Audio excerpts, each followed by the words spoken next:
वैष्णव जन तो तेने कहिए जे पीड़ पराई जा।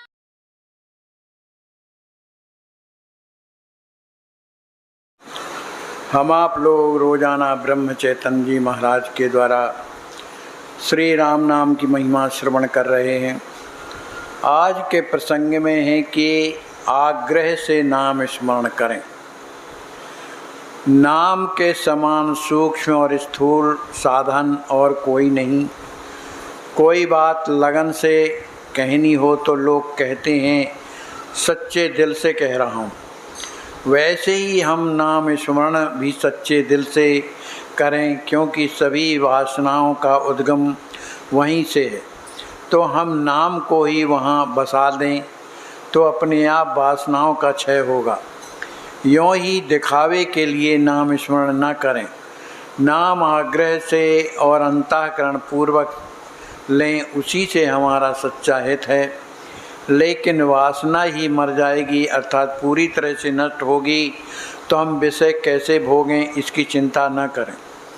भगवान की अधिसत्ता को समझ लें तो उसे सहज ही समझ पाएंगे। जो भगवान को समझ पाता है वही संत है। हम किसी गांव में जाते हैं तो वहाँ सभ्य और प्रतिष्ठित लोग कौन हैं इसकी पूछताछ करते हैं।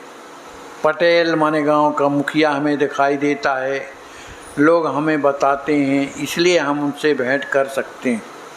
लेकिन परमात्मा तो निर्गुण निराकार है, उसे कैसे पहचानें यह समझ में नहीं आता। तो हमारी समझ में नहीं आता तो वे सभी बातें क्या हम कभी झूठ मानते हैं। भगवान की प्राप्ति की लगन उनकी अर्थात पूर्णत्व की लगन है। नास्तिक का ही पूर्णत्व की ओर आकर्षण होता है। अतः इस लगन की पूर्ति के लिए भगवान ही एक उपाय हैं। कोई भी बात लगन और तड़फन के सिवा अच्छी नहीं होती। हर एक के मन में लगन जरूर है, लेकिन वह इसलिए है कि यह ज्ञात नहीं कि यह गलत है। वह लगन विषय वासना की ओर है, इसलिए मन को असली समाधान प्राप्त नहीं होता। हमारा जन्म वासना के कारण होता है, इसलिए वासना तृप्ति की लगन स्वभावता होती है। वहाँ से उसे हटकर ईश्वर परायण बनाने के लिए हम पुरुषार्थ करें। क्या करने पर मैं परमात्मा का हो जाऊँगा, ऐसी लगन लगनी चाहिए। यदि उसमें हम सफल नहीं हो पाए तो समझना कि हमारा रास्ता ही गलत रहा। वासना के लिए होने वाली लगन भगवान की ओर लगाने के लिए सब साधन है। लगन निर्माण होने पर भगवान आधार देते हैं।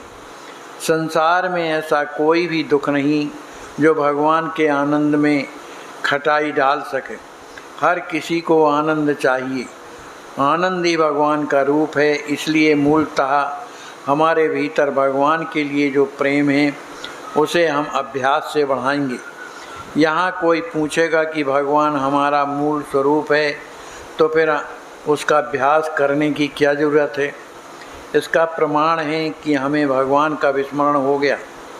भगवान प्रेम मूर्त हैं, अतः हम मंदिर में जहाँ तहाँ प्रेम भर दें। दूसरा कोई क्या करता है यह न देख के हमें क्या करना चाहिए यह पहले से सोच लें।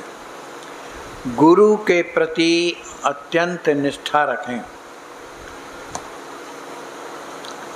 कुश्तियाँ लड़ने और झगड़ने से शरीर का बल बढ़ता है। मुश्किल सवाल हल करने से बुद्धि का बल बढ़ता है। वैसे ही प्राप्त परिस्थितियों से संघर्ष करते हुए भी शांत रहने से आत्मबल बढ़ता है। आत्मबल बढ़ना यानी देह बुद्धि का प्रमाण कम होना, और ऐसा हमारा मनोबल आत्मबल बढ़े इसलिए ईश्वर संकट भेजते हैं। लेकिन हम संकटों से घबराते हैं तो क्या करें। ऐसी स्थिति में संकट वापस लेने में हमारा ही अहित है। भगवान को तुम्हारा हित किस में है यह ठीक समझ में आता है। संकट अविचल होकर भोगने में पुरुषार्थ है।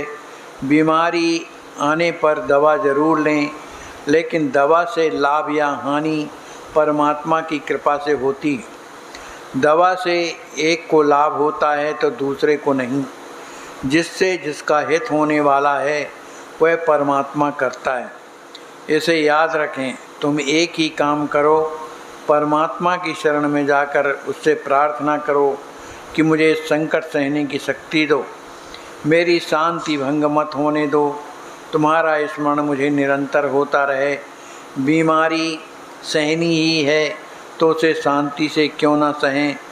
उससे तुम्हारे सिर पर प्रारब्ध का जो बोझ है वह उतनी मात्रा में क्या कम नहीं होगा। बीमारी आने पर उसकी अपेक्षा करें तब नहीं, उपेक्षा करें तब वह अपने आप कम हो जाएगी।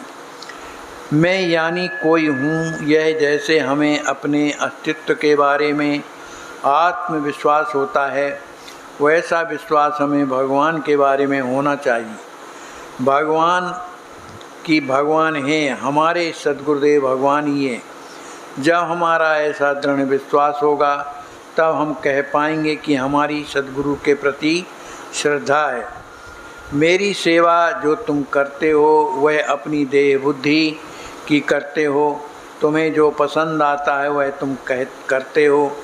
वास्तव में मेरी सेवा करने का मतलब होता है कि जो मुझे पसंद है वह करना, मेरी आज्ञा में रहना, नाम स्मरण करना, सभी प्राणियों में भगवान ही हैं ऐसा मानकर किसी को पीड़ा न देना, और जो सब होता है वह सब ईश्वर की शक्ति से होता है ऐसा मानना।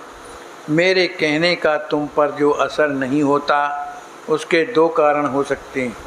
एक यह कि तुम्हारे भीतर परिवर्तन कराने की शक्ति शायद मुझ में नहीं होगी, या दूसरा कारण यह भी हो सकता है कि तुम अपने में परिवर्तन कराने का अभ्यास ही नहीं करते।